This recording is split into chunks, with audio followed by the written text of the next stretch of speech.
வணக்கம். இன்று பாரதியின் சிந்தனைகளில் சில நாம் காணலாம். சரியா? பாரதியார் எவ்வளோ அழகாக புதிய ஆத்திச்சூடி அப்படின்னு ஒன்று சொல்லி அதில் நம்மளுடைய நல்ல எண்ணங்கள், சினம் தவிர்த்தல், வீரம், ஒற்றுமையாக வாழ்தல், உடலினை பேணுதல் அப்படின்னு பல வகையான விஷயங்களையும் அந்த ஒரு வரியாக சொல்லியிருக்கிறார். எப்படி ஔவையார் நமக்கு சொன்னாங்களோ அதே போல் இவரும் சொல்லியிருக்கிறார். இதில் இன்றைக்கி நம்ம பார்க்க போகிறது என்ன அப்படின்னாக்கா, ஒற்றுமை வலிமையாம். நம்ம எல்லாருக்குமே தெரியும், ஒற்றுமை அப்படின்னு சொன்னால் எல்லாரும் கூடியிருத்தல். கூடியிருத்தல்ங்கிறது உடல் அளவில் மட்டும் இல்லை. 10 பேர் சேர்ந்துருக்காங்க அப்படின்னா அதுக்கு பேர் ஒற்றுமை இல்லை. நம்மளுடைய எண்ணங்கள் வேறுபடலாம், நிச்சயமாக வேறுபடும், ஆனால் அது தவறில்லை.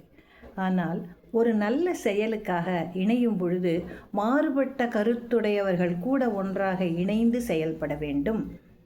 அதுதான் ஒற்றுமை வலிமையாம் என்று சொல்லுகிறார்.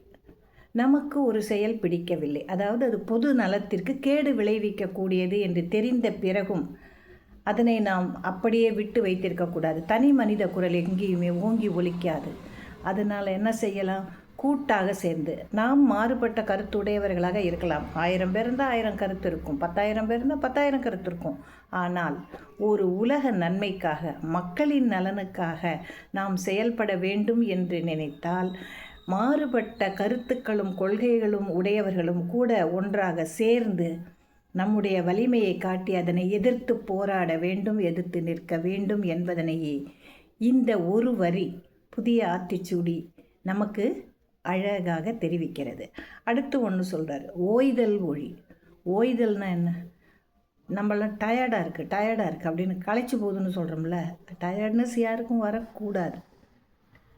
குருவியெல்லாம் எனக்கு ஓய்ச்சல் வேணுங்குதா, தேனி ஓய்ச்சல் வேணும்னு சொல்லுதா? ஏதாவது ஒரு விலங்கு எனக்கு ஓய்ச்சல் வேண்டும் என்று சொல்லுகிறதா? ஓய்வு அப்படின்னு கேட்குதா? இல்லை, அது போகும், வேட்டையாடும், தூங்கும், திரும்பி தன்னுடைய பணிக்கு திரும்பியே செஞ்சு.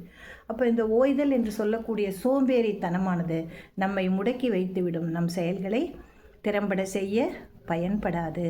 ஆகையினால் இந்த சோம்பேறித்தனத்தினை நாம் கண்டிப்பாக நீக்க வேண்டும்.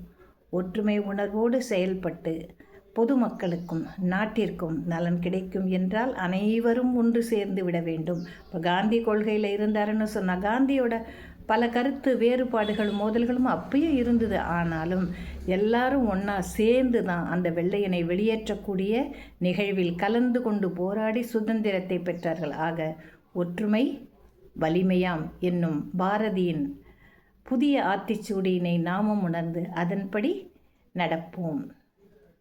நன்றி. அடுத்த பதிவில் மீண்டும் சந்திக்கலாம்.